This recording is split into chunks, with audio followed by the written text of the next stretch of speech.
जय हिंद साथियों, वंदे मातरम। कैसे हो? उम्मीद करता हूँ आप स्वस्थ होंगे, मस्त होंगे, अपनी पढ़ाई में व्यस्त होंगे। आपके अपने YouTube चैनल TCG क्लासेज में पुनः हार्दिक अभिनंदन, स्वागतम, मोस्ट वेलकम।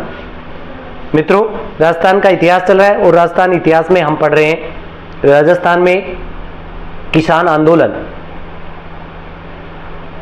पूर्व वाली क्लासों के अंदर हमने बिजोलिया किसान आंदोलन, बेंगू किसान आंदोलन, बूंदी किसान आंदोलन और शेखावाटी किसान आंदोलन को अच्छे से पढ़ लिया।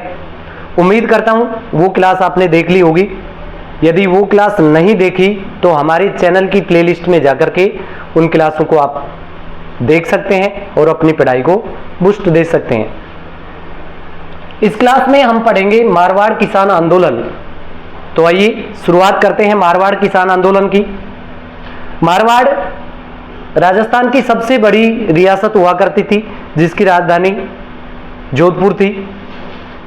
इस कारण से इस किसान आंदोलन को जोधपुर किसान आंदोलन भी कहा जाता है। ध्यान रखना है, इस किसान आंदोलन को जोधपुर किसान आंदोलन के नाम से भी जानते हैं। आप देखते हैं इसके आंदोलन के प्रारंभ होने के कारण, यानी इस किसान आंदोलन के प्रारंभ होने के कारण गोडवाड़ क्षेत्र के अंदर मोतीलाल तेजावत ने एक ही भील आंदोलन चलाया, जिसके अंदर शहरिया और भील लोगों ने बढ़ चढ़ करके भाग लिया। उसी का प्रभाव यहां पर देखने को मिला। यहां के जो लोग हैं, किसान हैं, उनके अंदर भी जागरूकता आई और 1922-23 से ये किसान आंदोलन है वो शुरू हो जाता है, प्रारंभ हो जाता है। लेकिन इसके प्रारंभ होने के कारण क्या थे? यदि हम कारणों की बात करें तो जितने भी किसान आंदोलन हुए उनके पीछे सबसे बड़ा कारण किसानों के प्रति जो विभिन्न प्रकार की टैक्स लगाए गए थे, विभिन्न प्रकार की लाग बाग लगी हुई थी, लगाने लगी हुई थी, वही कारण सभी किसान आंदोलनों में हमें देखने को मिलता है। जैसे अत्यधिक भू राजस्व, लगान की ऊंची दरें होना, बेगार प्रथा और विभिन्न प्रकार की लाग बागें। तो यहां पर 136 प्रकार की लाग बाग लगी हुई थी। मारवाड़ रियासत के अंदर 136 प्रकार की लाग बाग लगी हुई थी। कितने प्रकार की? 136 प्रकार की। आपको याद होगा बिजोलिया किसान आंदोलन के अंदर, यानी बिजोलिया किसान आंदोलन में हमने पढ़ा था, वहां पे बिजोलिया में 84 प्रकार की लाग बाग थी, जबकि यहां पर 136 प्रकार की लाग बागें। सबसे ज्यादा लाग बाग मारवाड़ के किसानों के ऊपर ही लगी हुई थी। ओके, तो 136 प्रकार की लाग बाग लगी हुई थी। लेकिन उससे भी बढ़कर के यहां किसान आंदोलन प्रारंभ होने का जो कारण था वो था किसानों के ऊपर तिहिरा नियंत्रण। क्या था? किसानों के ऊपर तिहिरा नियंत्रण क्या होता है, आइए समझते हैं इसको। यानी तात्कालीन समय में दो प्रकार की भूमि हुआ करती थी, जिसमें एक जो भूमि है उसे कहते थे खालसा।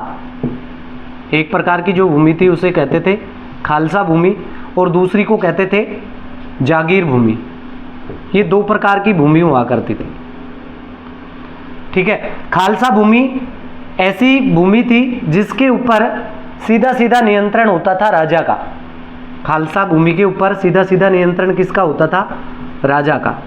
ओके, और यहाँ जो जागीर भूमि है इसके ऊपर तिहरा नियंत्रण यही है, 3 लोगों का नियंत्रण होता था। एक तो नियंत्रण होता था राजा का, इसके अलावा जागीरदार का या सामंत का, जागीरदार या सामंत का, और तीसरा अंग्रेज। इन तीनों का अधिकार होता था। अंग्रेज, इन तीनों का अधिकार होता था। ऐसी भूमि जिसके ऊपर राजा, जागीरदार और अंग्रेज तीनों का नियंत्रण होता था उसे जागीर भूमि कहा जाता था। तो यही सबसे बड़ा कारण था यहाँ पे किसान आंदोलन प्रारंभ होने का, क्योंकि यहाँ के जो किसान थे उनके पास जो भूमि थी वो ज़्यादातर भूमि जागीर भूमि थी। यहाँ पे 87% किसानों के पास में जागीर भूमि हुआ करती थी। कैसी भूमि? जागीर। जिसके ऊपर तिहरा नियंत्रण था, राजा का भी, जागीरदार का भी और अंग्रेजों का भी। ठीक है, ऐसा नहीं कि बाकी रियासतों में ये जागीर भूमि नहीं थी, लेकिन तुलनात्मक दृष्टि से यहाँ पर जागीर भूमि ज़्यादा थी। 87% जो भूमि थी वो जागीर भूमि के अंदर आती थी। तो यही सबसे बड़ा रीजन था। किसान परेशान थे, कभी राजा कोई कर लगा देता, कभी जागीरदार कोई कर लगा देता, अंग्रेज कर लगा देते थे, मनमाना कर वसूलते थे। ठीक है, तो तीन लोगों का यानी तीन लोगों का नियंत्रण इनके ऊपर होता था, जबकि यहाँ पर केवल राजा का ही नियंत्रण होता था। राजा ही जो भी कर लगाता वो लगा देता, जितना टैक्स लेता वो ले लेता, लेकिन ये अलग अलग लगाते थे। तो स्वाभाविक सी बात है यहाँ के किसान ज़्यादा परेशान हो गए। अंततः उन्होंने आंदोलन का रूप धारण कर लिया। उम्मीद करता हूँ ये तिहरा नियंत्रण आपको समझ में आ गया होगा। और क्या क्या फैक्ट यहाँ से बनते हैं, इस किसान आंदोलन से लेकर के 2 पॉइंट और आपको ध्यान रखने हैं। एक तो है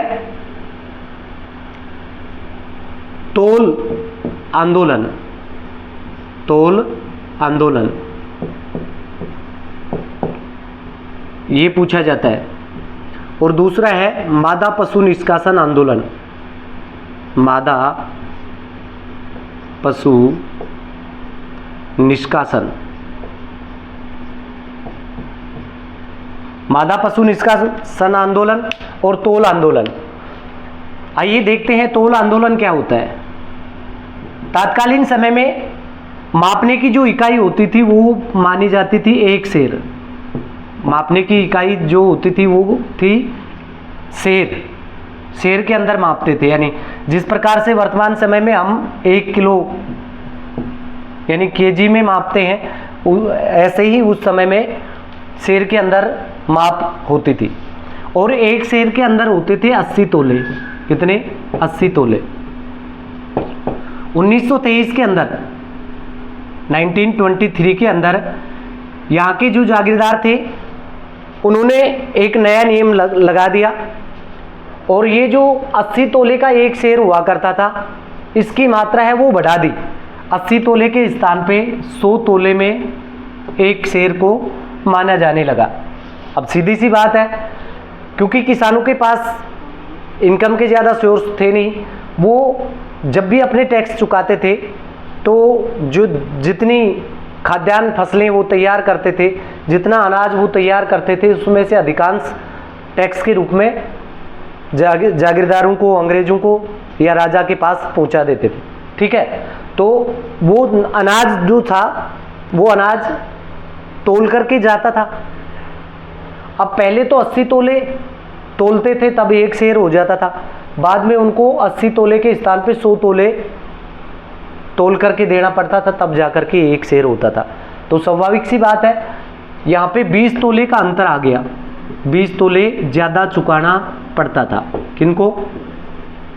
किसानों को। इस कारण से यहाँ के किसानों ने आंदोलन कर दिया। ठीक है, ये कहलाया तोल की आंदोलन। और इस तोल आंदोलन का नेतृत्व किया चांदमल सुराणा ने। किसने किया? चांदमल सुराणा, चांदमल सुराणा। तो ये 2 आंदोलन होंगे, एक तो तोल आंदोलन जिसका नेतृत्व किया चांदमल सुराणा ने, और दूसरा मादा पशु निष्कासन आंदोलन जिसका नेतृत्व करेंगे जय नारायण व्यास। जय नारायण व्यास, जय नारायण व्यास जी हैं, वो इसका आंदोलन नेतृत्व करेंगे। ठीक है, मादा पशु निष्कासन क्या है? यानी तात्कालीन समय में यहाँ के जो मारवाड़ के लोग थे वो अपने पशुओं को बाहर नहीं ले जाते थे, नहीं भेजने देते थे। मादा पशुओं को विशेष तौर पे, जिनके अंदर हम बात करें गाय भैंस होगी, है ना, तो जो गाय भैंस जैसे मादा पशु हैं उनको बाहर भेजने पे पाबंदी लगी हुई थी। लेकिन 1923-24 के अंदर यहाँ के जागीरदारों के द्वारा, यहाँ के राजा के द्वारा एक कानून बना दिया गया, एक नियम बना दिया गया, और ये कहा गया कि यहाँ के जो मादा पशु हैं उनको बाहर भी भेजा जा सकता है। तो किसानों ने इसका विरोध किया कि हमारे जो मादा पशु हैं ये बाहर जाते हैं तो हमारे यहाँ के किसान हैं उनके पास पशुओं की कमी हो जाएगी। जो हमारी जो इनकम के सोर्सेज हैं वो घट जाएंगे। तो इस प्रकार से यहाँ के किसानों ने आंदोलन किया और उस आंदोलन का नेतृत्व किया जयनारायण व्यास जी ने। ओके, जयनारायण व्यास जी ने इस मादा पशु निष्कासन आंदोलन को लोगों तक पहुंचाने का कार्य किया। किसके माध्यम से? दो पत्रिकाएं हैं, एक तो है पोपाबाई की पोल, ये पत्रिका है, इसके माध्यम से, और दूसरी है मारवाड़ की अवस्था। इन दोनों ही पत्रिकाओं में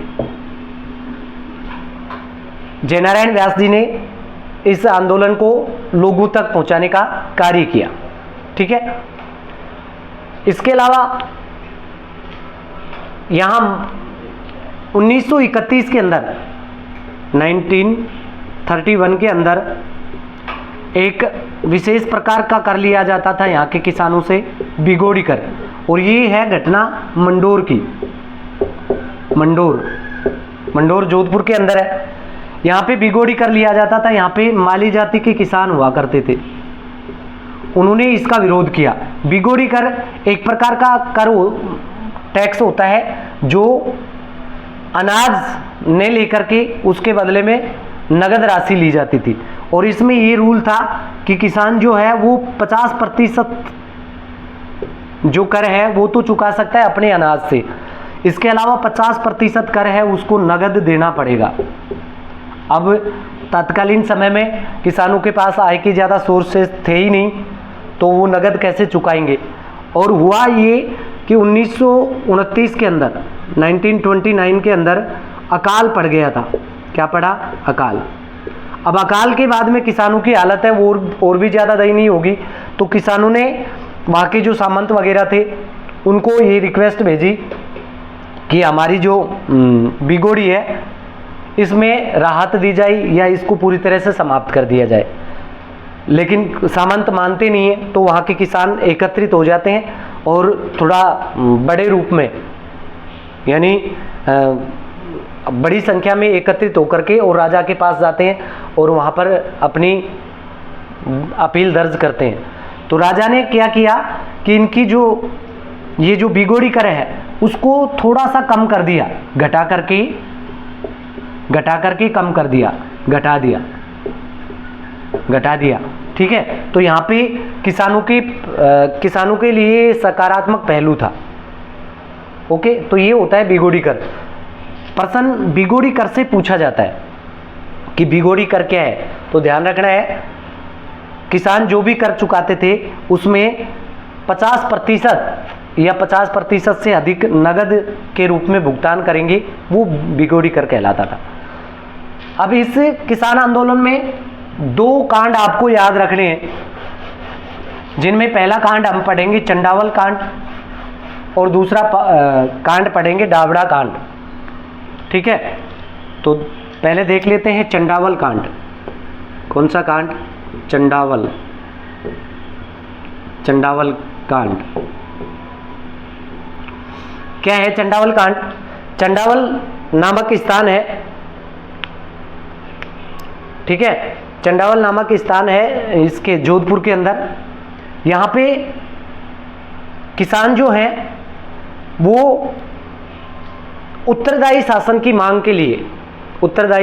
मांग कर रहे थे और उसके मांग के लिए एकत्रित हुए थे। ये घटना है 28 मार्च 1942 की। कब हुआ ये पूछा जाता है, तो ध्यान रखना है 28 मार्च 1942। ठीक है, 28 मार्च 1942 को चंडावल नामक स्थान पे मारवाड़ लोक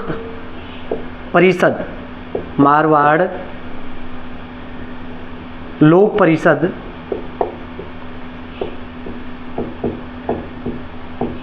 की मीटिंग चल रही थी।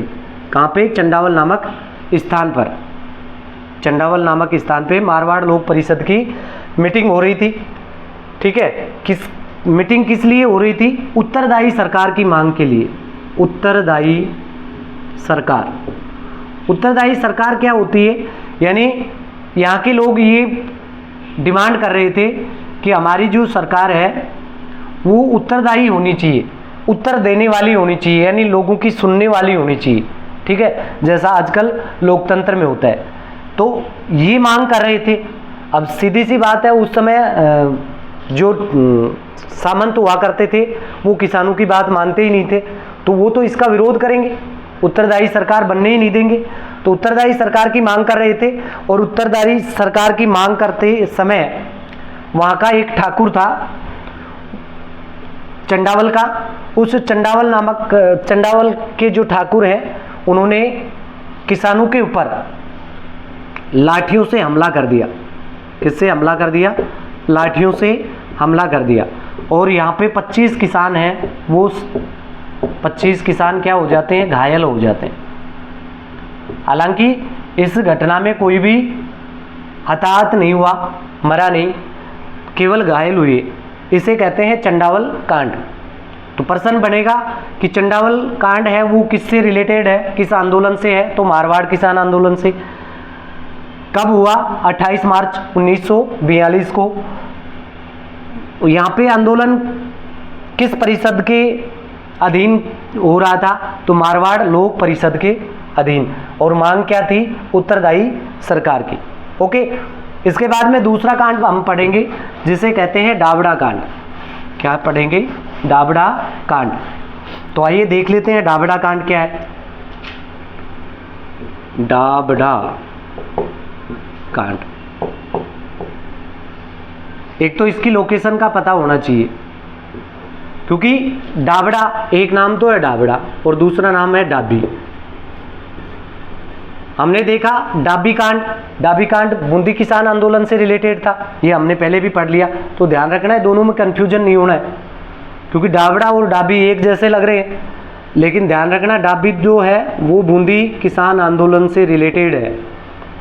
अब यहाँ से एक प्रश्न तो यही बन गया कि डाबड़ा कांड है वो किस किसान आंदोलन से रिलेटेड है।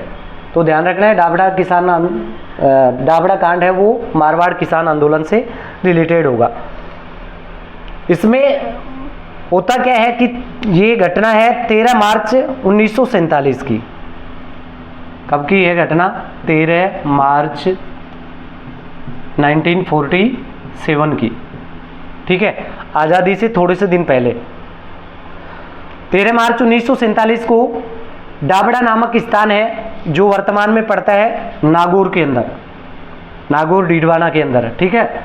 तो ये एक तो इसकी लोकेशन याद रख लेना, डीडवाना नागौर के अंदर है डाबड़ा नामक स्थान। यहाँ पे 13 मार्च 1947 को मारवाड़ लोक परिषद के नेतृत्व में किसान एकत्रित हो रहे थे। मांग क्या थी इनकी? जागीरदारी जो प्रथा है, जागीरदारी प्रथा, उसको समाप्त करने की बात की जा रही थी। जागीरदारी प्रथा को समाप्त करना, ठीक है, इसकी मांग चल रही थी। इसके जागीरदारी प्रथा समाप्त करने की मांग के तहत मारवाड़ लोक परिषद की 13 मार्च 1947 को डाबड़ा नामक स्थान पे मीटिंग चल रही थी किसानों की। अब इस किसानों की मीटिंग के अंदर जो यहाँ के सामंत थे उन्होंने इस आंदोलन को कुचलने के लिए अपनी सेना भेज दी, लाठियाँ और गोलियाँ लेकर के, बंदूक लेकर के। तो यहाँ के किसानों के ऊपर लाठी और गोलियाँ चला दी गई और यहाँ 6 किसान हैं वो शहीद हो जाते हैं। 6 किसान यहाँ पे शहीद हो जाते हैं, जिन किसानों के नाम आपको याद रखना है, क्योंकि किसानों के नाम अक्सर यहाँ से पूछे जाते हैं। यहाँ से एक प्रश्न तो ये बनेगा कि डाबड़ा कांड किससे है, संबंधित है? मारवाड़ किसान आंदोलन से। कब घटना घटित हुई? 13 मार्च 1947 को, ठीक है। किसका विरोध हो रहा था? जागीरदारी प्रथा का विरोध हो रहा था। इसमें शहीद होने वाले कितने लोग थे? 6। क्या, कौन कौन थे? नाम याद रखना है। इसके लिए मैं आपको एक ट्रिक लिखवा देता हूं, इस ट्रिक के माध्यम से भी नाम याद रह जाएंगे। इसमें पन्ना, और मोती, पन्ना और मोती ने, पन्ना और मोती ने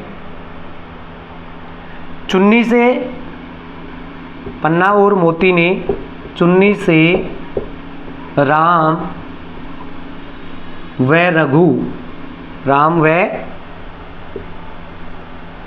रघु की क्या की, अलख जगाई, अलख नहीं अलख, अलख जगाई। ठीक है, ये थोड़ी ट्रिक है, हो सके तो इसको याद कर लेना।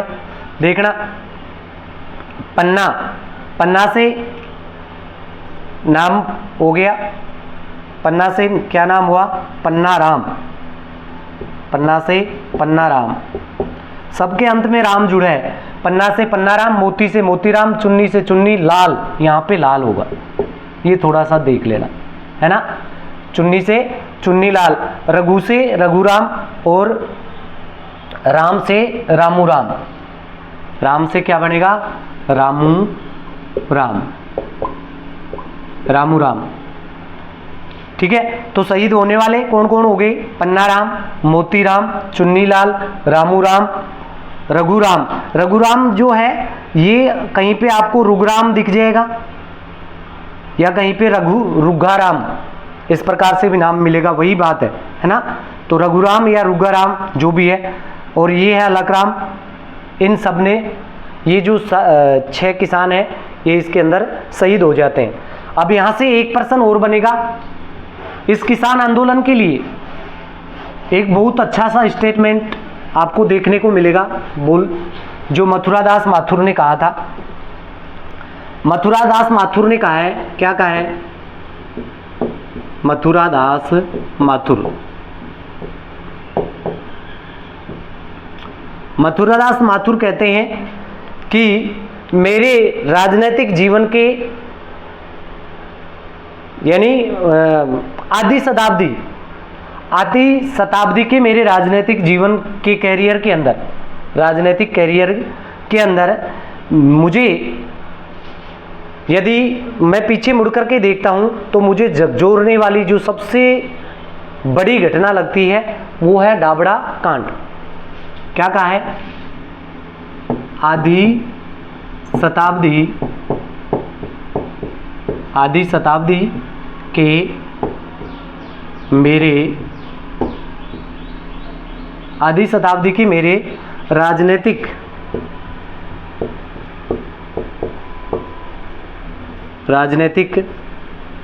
जीवन में या कैरियर में, राजनीतिक कैरियर में जब भी मैं आधी शताब्दी के मेरे राजनीतिक कैरियर में जब भी मैं पीछे मुड़कर देखता हूँ, पीछे मुड़कर देखता हूँ, स्टेटमेंट थोड़ा बड़ा है, देखता हूँ तो मुझे सबसे ज़्यादा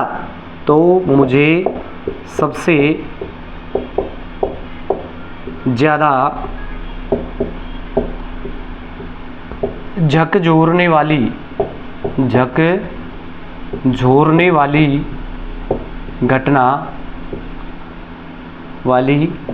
घटना कौन सी लगती है, डाबड़ा कांड की घटना लगती है। ठीक है, तो ये स्टेटमेंट है, ये भी पूछा जाता है। किसने कहा, मथुरादास माथुर ने। किस कांड के लिए कहा, डाबड़ा कांड के लिए। ओके,